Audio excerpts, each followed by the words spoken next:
I go, I bet you he'd be down to be, our flagship episode.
One of the same interfaces. The Personas? Mm-hmm. Yeah.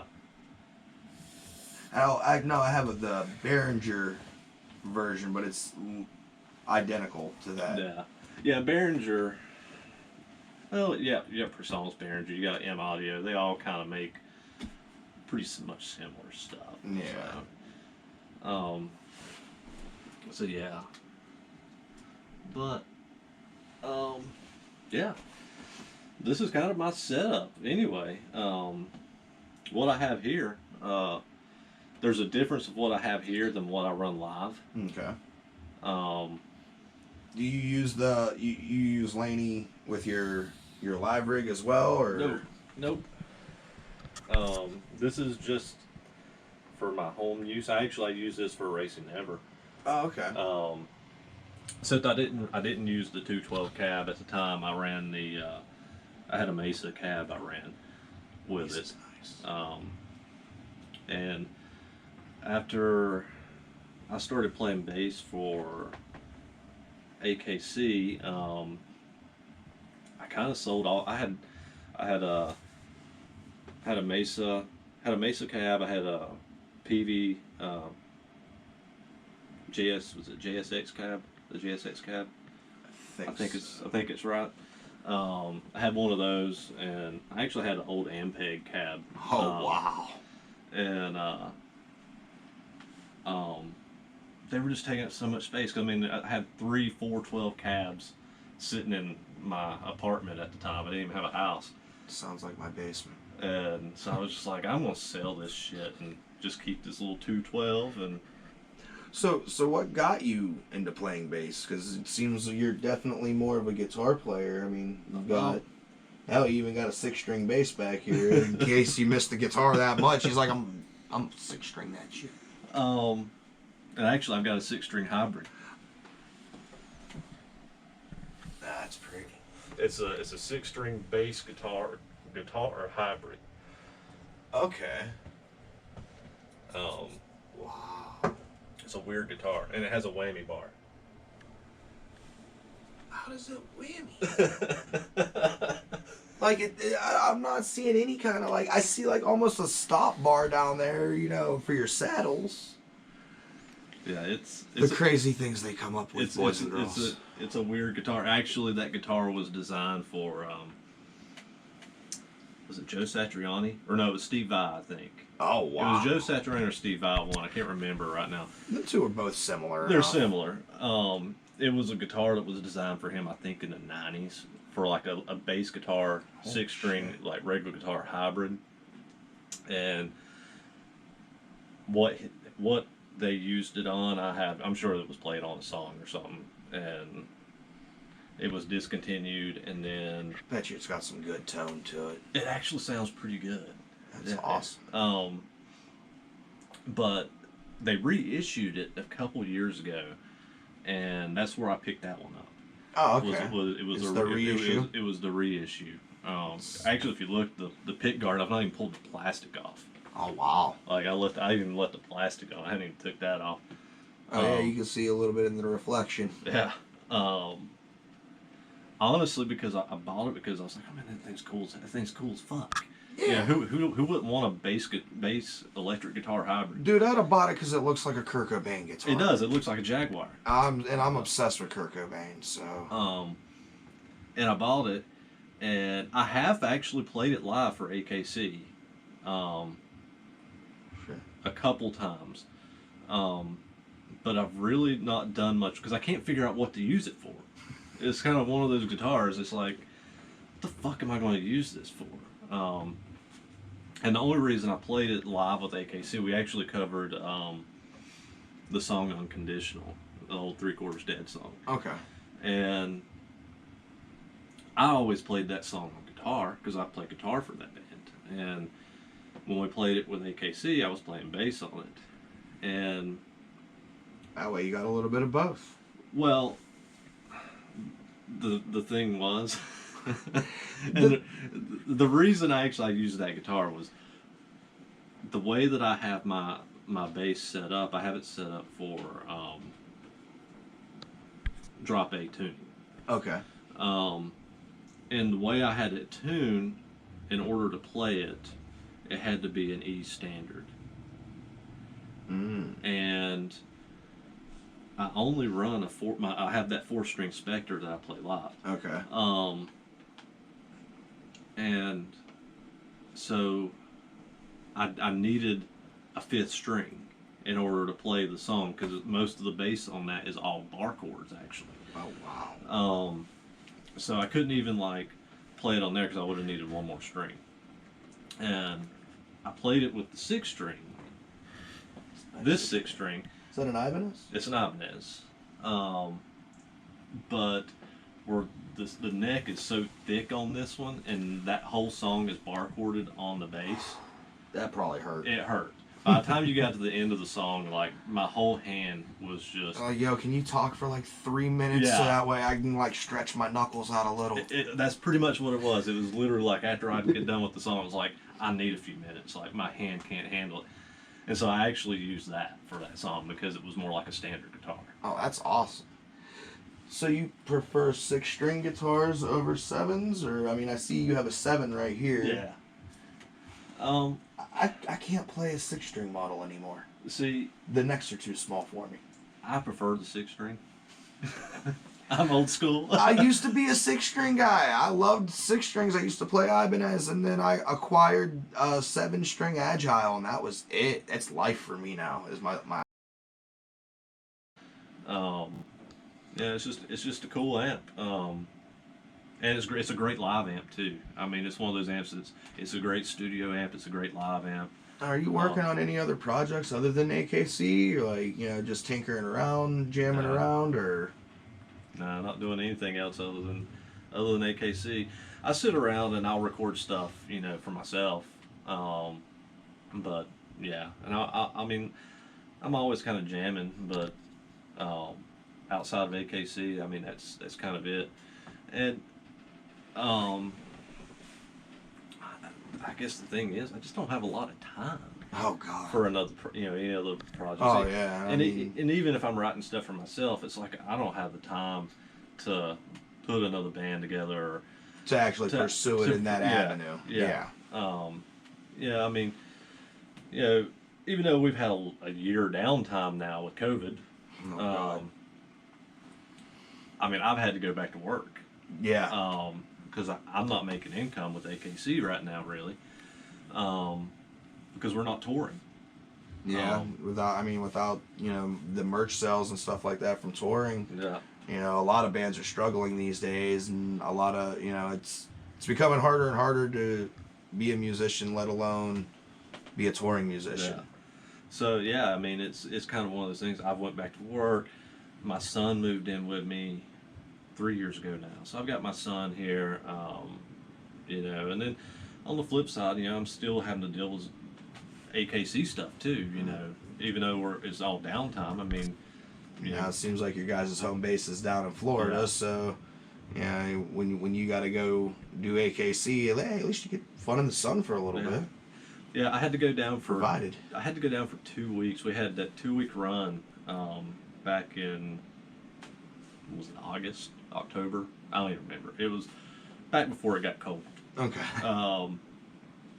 and it was we did a handful of shows, handful of headline shows on our own. Then it was like 3 or 4 shows, I think, something like that with Saliva and Dave Ellison. Okay, I seen that. Yeah. So yeah, I mean, I had to fly down to Florida and then travel all around down there, then trying to fly back up here. So yeah, it's. I'm not a big fan of flying. I don't mind it, but I don't like it. I'm not a fan of flying. Honestly, I was so drunk both times because. See, I don't mind it once I'm up there. It's the taking off and the landing. It's just all of it. I'm petrified of heights, and so. I'm a roofer and I'm scared of heights, but yeah, do what you got to do in the real world, I guess. Oh, and I don't drink really. I don't really do anything, but like if I have to get on a plane, I'm drinking. That's the only way I'll get on the plane. Yeah. You know, surprisingly, I've heard that from a lot of people. You know, you ain't getting me on the plane unless you're getting me drunk or whatever. I'm passing out. I can't do this. No, I don't mind it. It's just the taking off and the shakes and then the landing. I'm fine. Landing's where the heart attack comes in with me. I'm fine once I know that plane's going down for that landing strip. As soon as I see that landing strip, I'm like, that's it. That's it. I'm off this place. I get to go do some shit. I'd rather drive.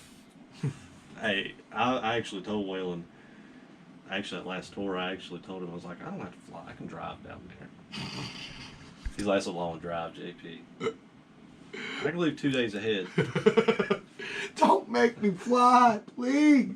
I can drive to North Carolina, stay with friends, then drive the rest of the way to Florida. Yeah, there you go. A little stop point, you know. Go and say hi to the family and friends, and I'll see you in a day or so there, partner. So I flew down. It is much easier to fly. It's just... It's a pain in the ass. And then all the restrictions, you know, getting onto the airplane. What you know was crazy about that is, you know, that was back when a lot of the COVID stuff was still pretty new. Well, it wasn't really new, but everybody was still, the numbers were still really high at that point. And it was, you go through the security and everything, and it's like be 6 feet apart, this and that, and keep social distance. And so you did that all through the airport. Then you got on the plane, and the airplane was packed, elbow to elbow. It wasn't like there was empty seats in between people. No, it was everybody piled on it. So it was like, what was the point in even social distance? They've been doing that on the Greyhound buses and stuff. My wife just took a Greyhound bus down to North Carolina, and I mean, once you sit down, you don't have to wear your mask or nothing like that. And I mean, I guess COVID can't get you if you're sitting. Yeah. We're not wearing a mask because we're sitting. They're wearing invisible masks. You can't see them, but they're there. And I wear the mask. I don't bitch about it a lot, you know. But I tell people, you know, it's for other people's peace of mind, not mine. I don't want to wear the mask, but it is for other people's peace of mind. If it makes other people feel better, you know, more comfortable, then I don't have a problem wearing the mask. The way I see it, if we want shows and stuff to resume, and if that's got to be, you know, the limitation. Yeah. Hey, you know, you guys can go back to dancing, having fun, but you got to have a face covering if you're dancing around. Okay. Well, and that's what I tell people. I've had a lot of people, and I get, you know, everybody has their opinion. You have a lot of people out there that are just angry about wearing the mask, and I'm not doing it, and they're just putting their foot. And I get their point. I agree with their point, you know, but on my side of it is, like I said, I wear it because to make other people's peace of mind a little better. But on the flip side of that is I want to go back to work. Yeah. I have been out of work for a year. I mean, and I'm ready to go back to work. So if I have to wear a mask, if I have to go get a vaccine, if I have to do ABC in order to get back to work and get back on the road, then I will do it. So put your mask on so this man can get back to rocking faces, yo. Word of advice. But I mean, so I mean, you've toured with, you know, 3 Quarters Dead. You've toured with Erasing Never and AKC.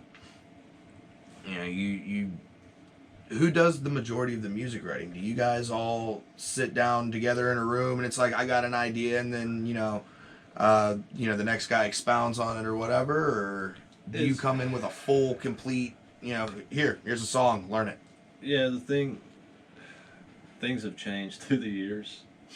Um, 3QD days, yeah, we typically, the majority of the songs in 3QD were written by myself and our old bass player, Richie.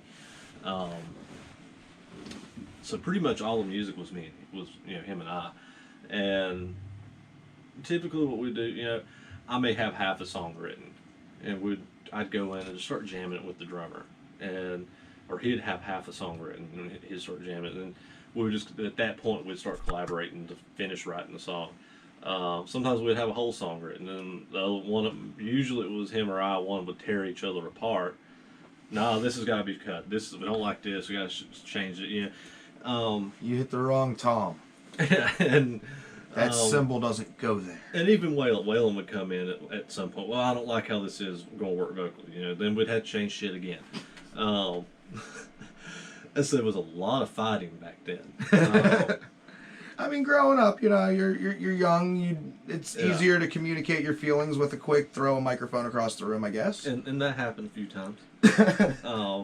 But yeah, typically all the music was typically me and Richie, and then of course the lyrics and vocals for the most part was Waylon.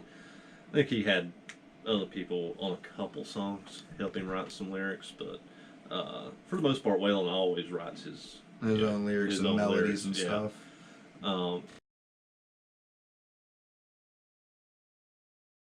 And it was always the craziest thing to, even back then, watch him write, because we would literally kind of start putting these songs together, and he would come in, grab a mic, and he would literally just start screaming or singing profanities to get the melody. Fuck, fuck, fuck, fuck, fuck, fuck, fuck, fuck. Basically. And that's kind of what he did.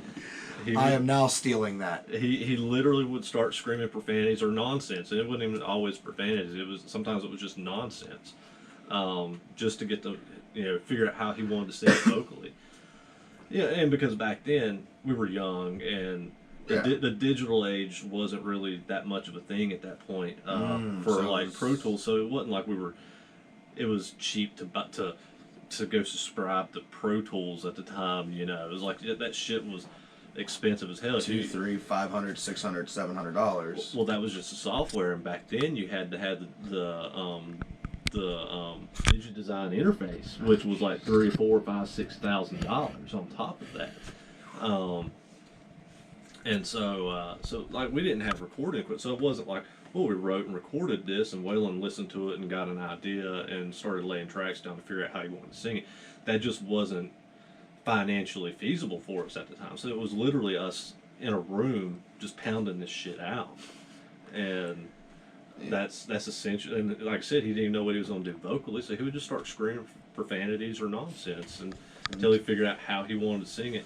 Once he figured out how he wanted to sing it, then he would go home and he would write lyrics, and he'd come back the next day. He would have lyrics, and that was kind of the process back then. Nowadays, it's a little bit different. Oh yeah, well, and it's kind of a gradual thing. Like I remember, and I did a couple other projects after 3QD, in between 3QD and Erasing Never, where the majority of that stuff, I literally sat at my computer and just wrote it. And I would write it and send it to everybody, let them hear it, then we would get into the discussion chat. Yeah, and then we'd get to the studio, and then we would, tear things apart a little more and actually start, teaching everybody how to play stuff, and just playing it. And typically I would record it, and like I had another guitar player, he would go, oh, well, this will sound good. He would do like this harmony or something, and so things would change. Yeah. But you came in with the bare bones skeleton, was like, here's the bricks. Let's just lay, here's the foundation. Let's finish laying the bricks out now. And Erasing Never, and I only did one album with Erasing Never. I did the Life After album, because they had a couple albums before that. They had I can't remember the name of the first album, but the second album was Accept the Damage, and then I did Life After. Um, and that album was basically, that was a weird album to write too, because the majority of that album was Andy and myself. No, that's Andy. There's a lot of them out there. And basically, kind of what happened was, is my dog up here? There's a puppy dog.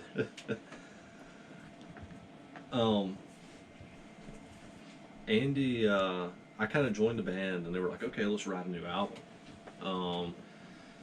And Andy had kind of came to me and was like, "Well, I've got like 2 or 3 songs for the album," and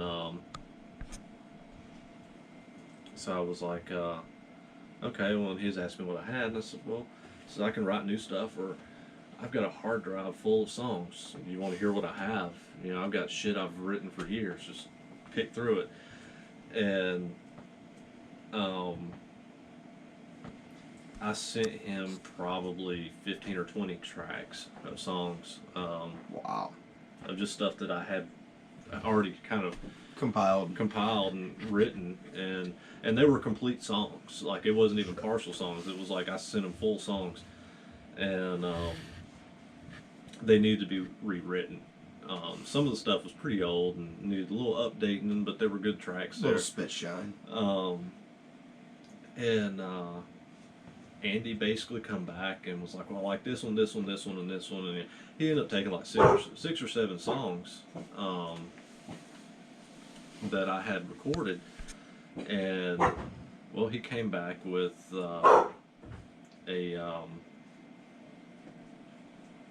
redone versions of them. Like, he basically took what I had and kind of recut stuff and kind of redid a few things and sent them back and said, "Okay, this is what do you think about this?" And so we kind of went back and forth and changed a few things here and there. But that album was weird because, like I said, all the stuff that I had written, a lot of that, there was songs on there that I had written 10 years before. Oh, wow. That I had just tracked and just sent to him. Then there was some that wasn't that Were, old, yeah, that were were more newer. current. But yeah, it was it was a weird experience because I just literally sent him the tracks and then he sent them back to me, and that was kind of what it was. I really didn't even change much on what he sent me because what he sent me was fantastic. I felt like I actually really liked what Andy did with reproducing the songs, and so I was just like, you know, I can get behind it. I wasn't even Out of all of your projects, I know you'll probably get this 100 times. If you had to pick a favorite song, which one do you think would be closest to your favorite? The one you look forward most to playing, whether it be on the guitar, on the bass, whatever. All Day Long, my favorite song to play with AKC. It's not my favorite AKC song, but it's my favorite to play. Is 1080p. Okay. Hi there, special guest puppy. He wants to be a part of it too. This is our rescue puppy. Somebody threw her out of a moving car. Oh, you're such a beautiful puppy. Who would do that to you? You can sit here and be our friend.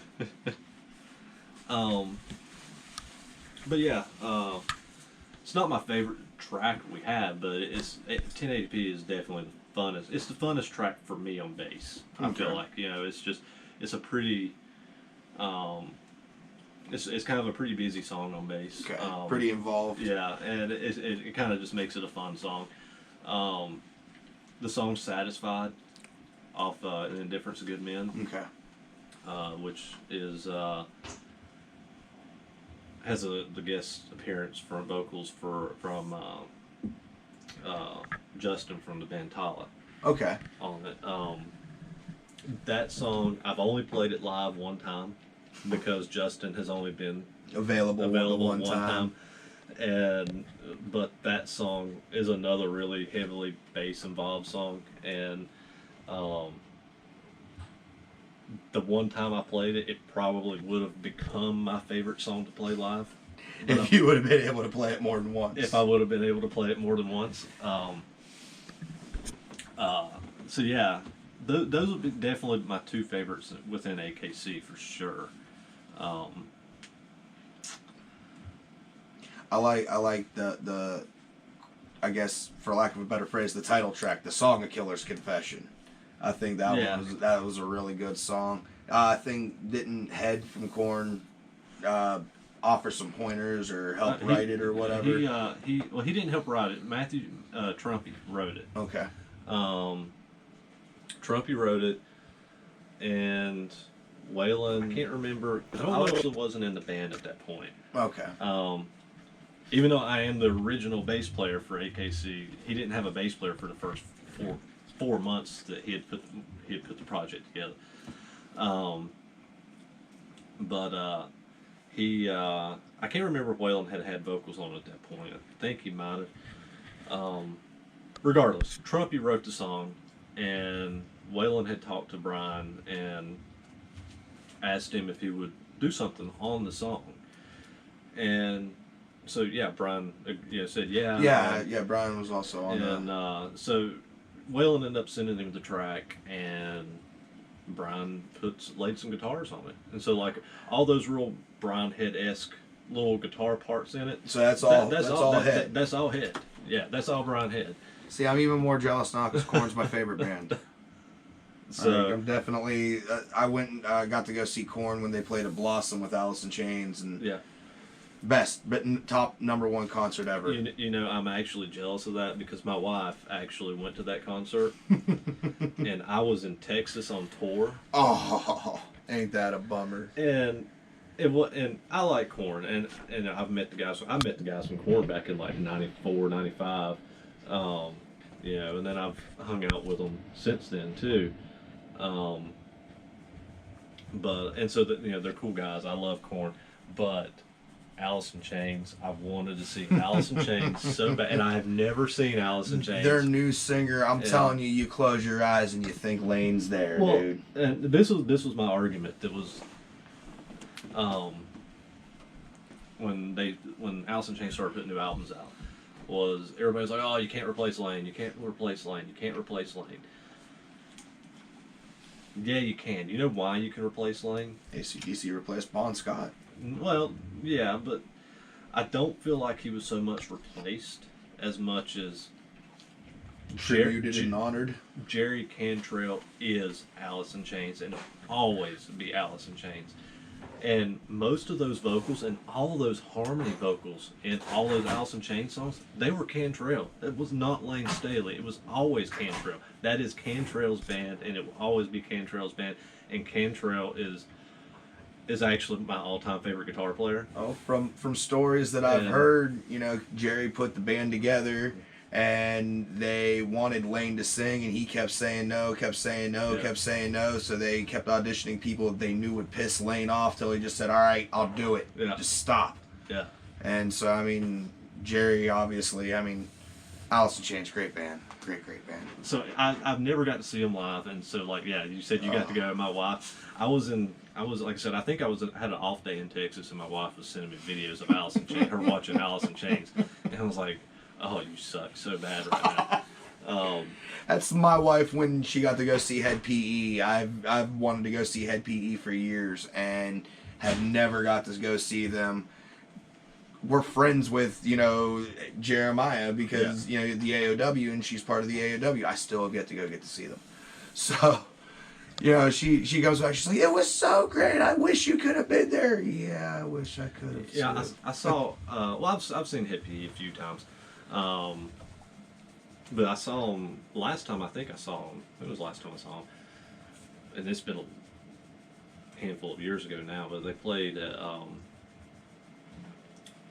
what was that place called? Geneva on the Lake. Oh yeah, the Cove. The Cove. The Cove down in Geneva on the Lake. Yep. Yeah.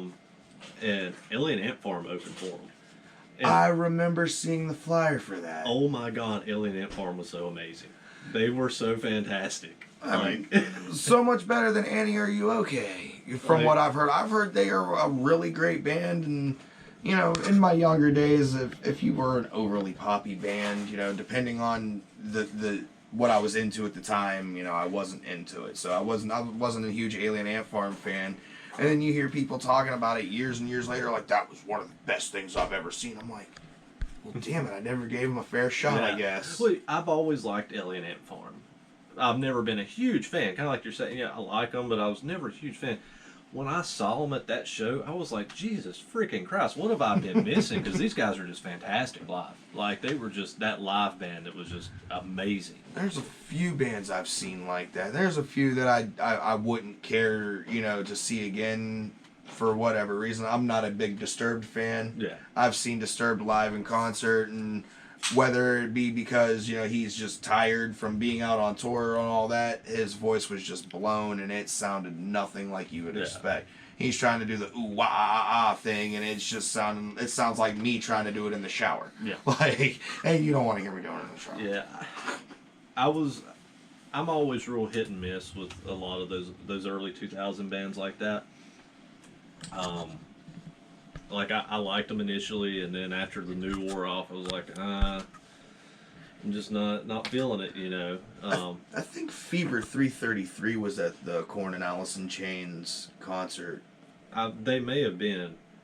No, it was Under Oath. They weren't at the one at Blossom. It was Under Oath. And yeah. Under Oath was pretty impressive. Well, I've always liked Under Oath. Under Oath is actually a really good band.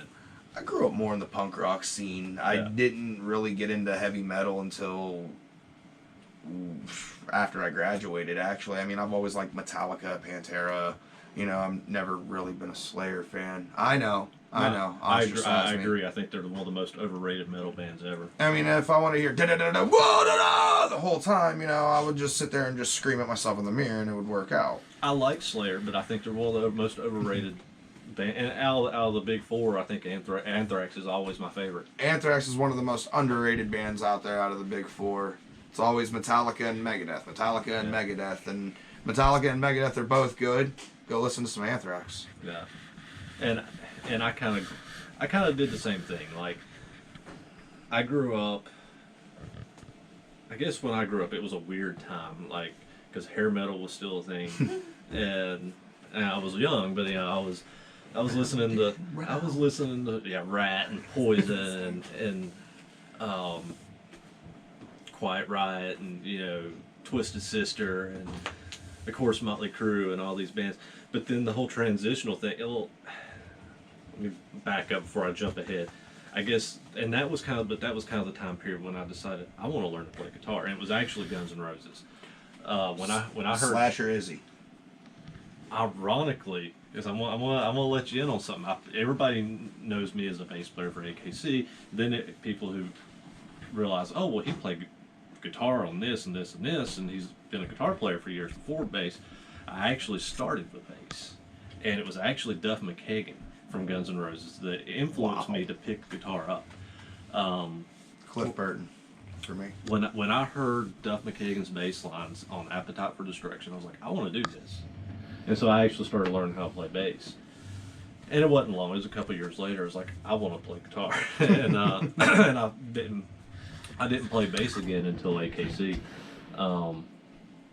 But there's a whole transitional kind of time period where you had hair metal, and and then I listened to the hair metal bands, and I heard Guns N' Roses, and I was like, oh, this is rock and roll.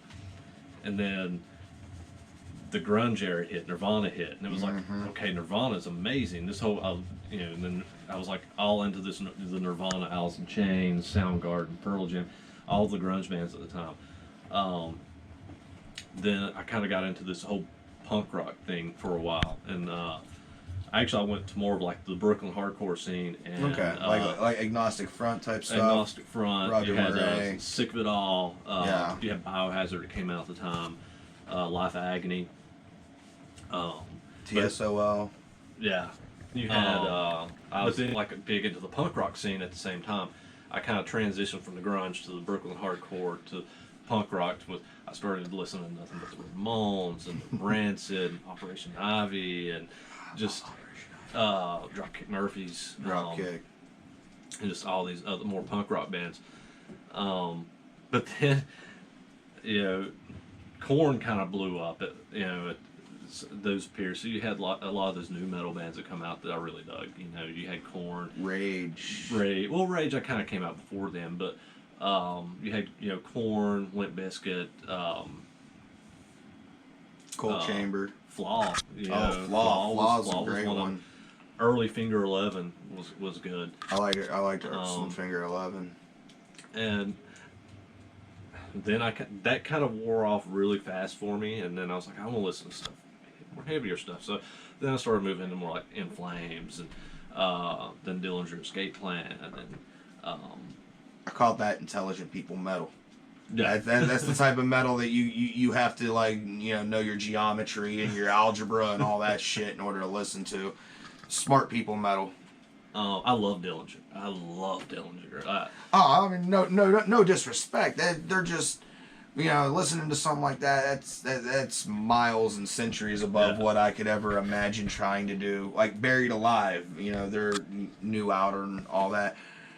The shit they're doing with guitars, I never would have thought you could actually put that into a song. Yeah. And I mean, you're making 8-bit video game sounds just by tapping your shit, and I'm like, how is that possible? Yeah. Why can't I play that good? I quit. Hi, puppy. I kind of went through so many genres of what I grew up listening to, though, that I kind of took a lot of influences from. I always felt like I tried to take influences from all of them, from the grunge, from the death metal, because I kind of missed one there. At one point, I was listening to like early death metal, like Deicide, Morbid Angel, and stuff like that too. So yeah, like in the Brooklyn hardcore scene, I think the Brooklyn hardcore scene kind of influenced me more than First person to get to answer his phone. All right, now we're good to go. You go. I don't even remember where we left off. Death metal, Morbid Angel. You were talking about Yeah, I think I left off at like I kind of took influences. I feel like a lot of influences, especially the Brooklyn hardcore scene, really influenced me. A lot of the stuff like Dillinger and bands like that were really influencing me. In Flames, more so than the grunge, more so than even Guns N' Roses and bands like that. Just because I think that's the stuff that I really gravitated to at the time. And just kind of had this huge impact on me, musically, it spoke to more than just your shell. It Yeah. spoke to your core. Yeah. And I think the thing with the Brooklyn hardcore scene was, they just had these slamming riffs. It was just that jump metal that was just slamming,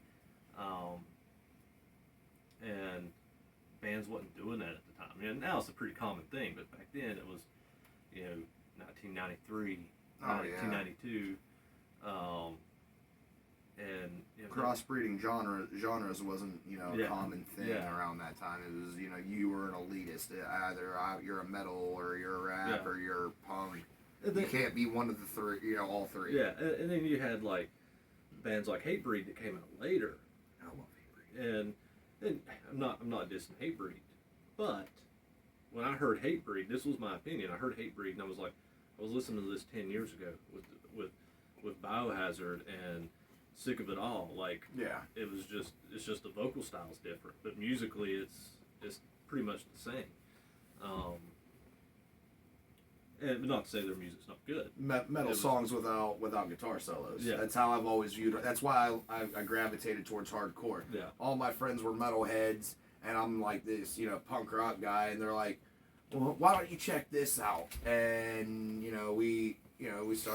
they started getting me hooked into the Casualties. I'm a huge Casualties fan, and I was just like, that's pretty metal for them being punk rock and having mohawks and stuff like that. I'm like, but there's no guitar solos. I can play this. Yeah, and I'll be honest with you, I kind of did the same thing because I didn't listen to a lot of bands with a lot of guitar solos.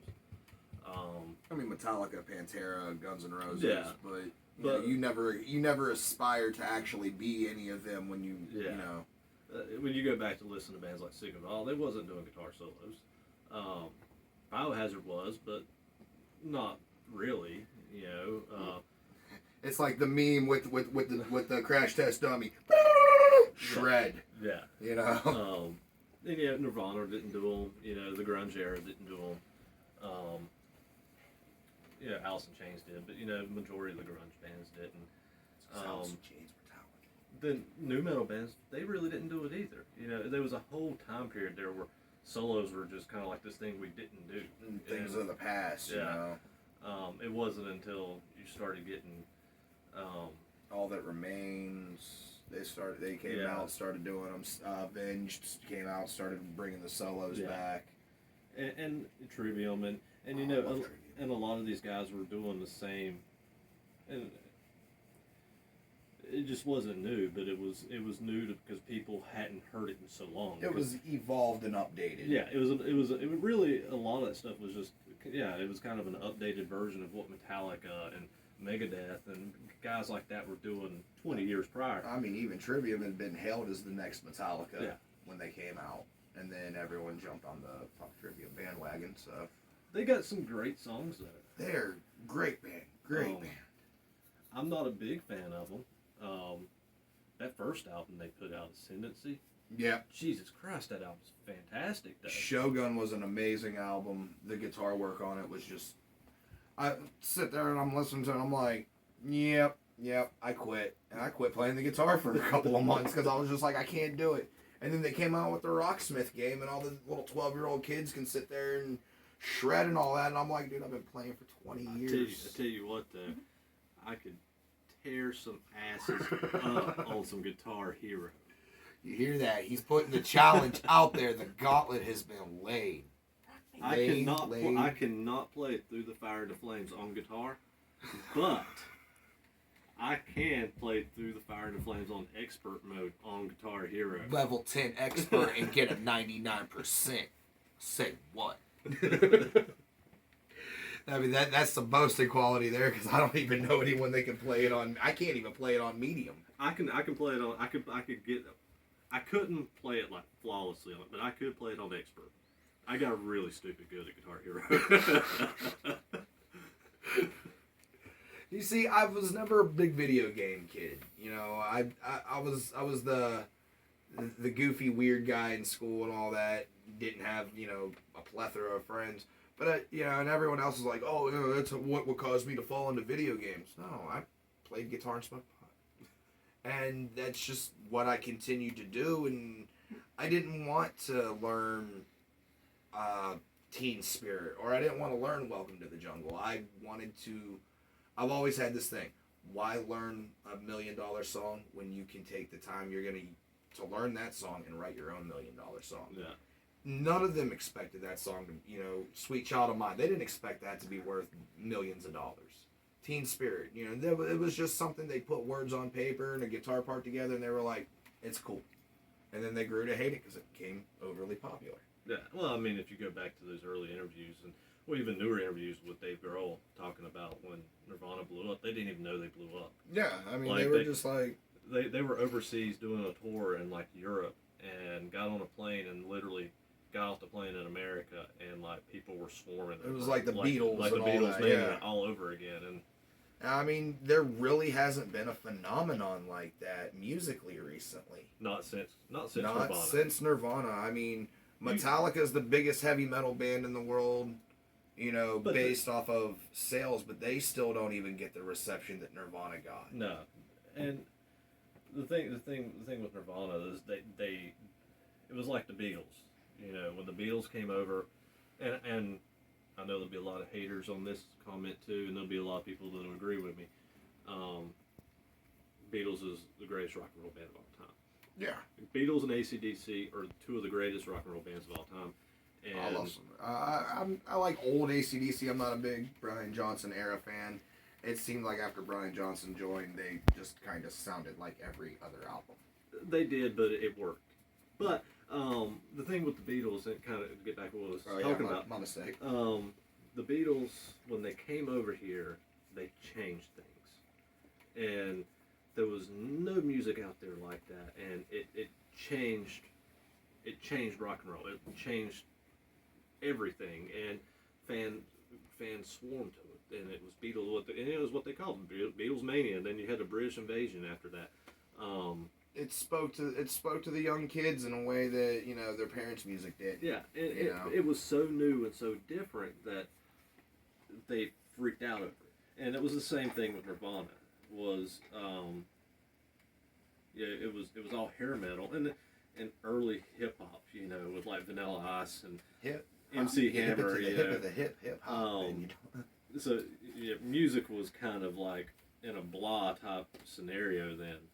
You just love getting loved on. And when Nirvana came out, nobody had really heard anything like that, and it was new, and so the kids flocked to it, and it was literally similar to Beatles Mania. Yeah. And it expounded on their rage and how they felt. The self-loathing. Yeah. Finally someone gets it. It's not about fast cars and fast women and money. It's you're saying something. You're talking about how you really feel, not trying to sell a record. Yeah. And people gravitate towards honesty more than. I feel like the closest thing we actually did have to the Nirvana thing was a few years later, but it wasn't the same. And the kids did gravitate to it, but not like they did with Nirvana. Not freaked out over it like they did Nirvana, which was Korn. The new metal explosion in general. Yeah, metal. Yeah, but I think the difference was you had like Korn, who was touring nonstop for a few years there, and so they were gradually building these fan bases, and it was growing and growing and growing and growing. It wasn't like, hey, we released a single and overnight everybody heard it and we're blowing up and everybody's freaking out. MTV didn't buy it, and Yeah, and that's what happened with Nirvana versus why it didn't happen for Korn. But the thing with Korn did change things, kind of like Nirvana did. I mean, there's not saying there haven't been the bands that haven't set a trend or set a style or whatever, but I mean, they're the musical explosions the way Nirvana did or the Beatles did or even Jimi Hendrix and Van Halen, that doesn't really occur anymore. When the next Guitar Hero is a click away, a mouse click away, there's no real excitement with it. I think if you have it again, I don't think it's going to be a rock band, and that's a sad thing for a rock musician to admit. I don't think it's going to be a rock band that changes things like that again. It's going to be somebody who programs something, or it's going to be probably a hip hop artist. Dubstep sort of looked like it was going to take over, and then it fizzled. It fizzled quick. And I mean, as fast as it came about, it disappeared. And I liked Skrillex. I liked I think his name was Excision. Excision. I get the rappers and the producers mixed up sometimes. I'm a guitar player. Forgive me.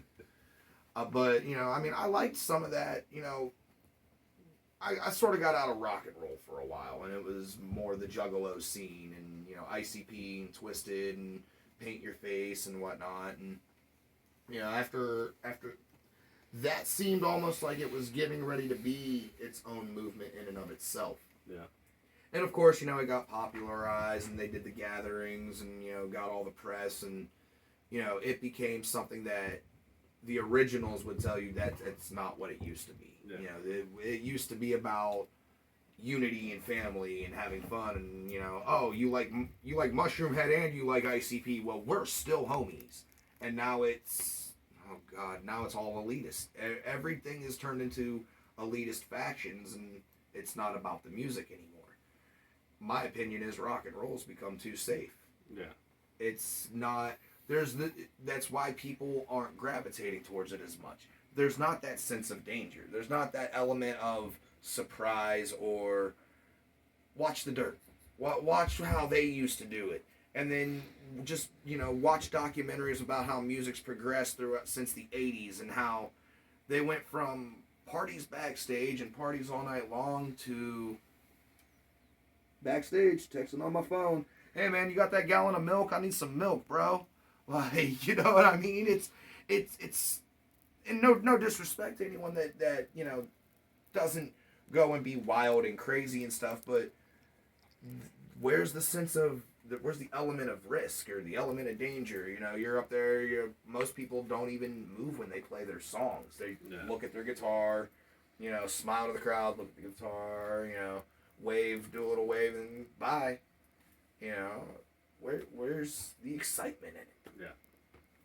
That's what I miss about punk rock. Growing up, I went to more punk rock shows than anything. Fire halls and basements and, shit like that. And it was just one of the most amazing times of my life. That's what made me decide I wanted to be a musician. Yeah. I'd seen Kid Rock in concert.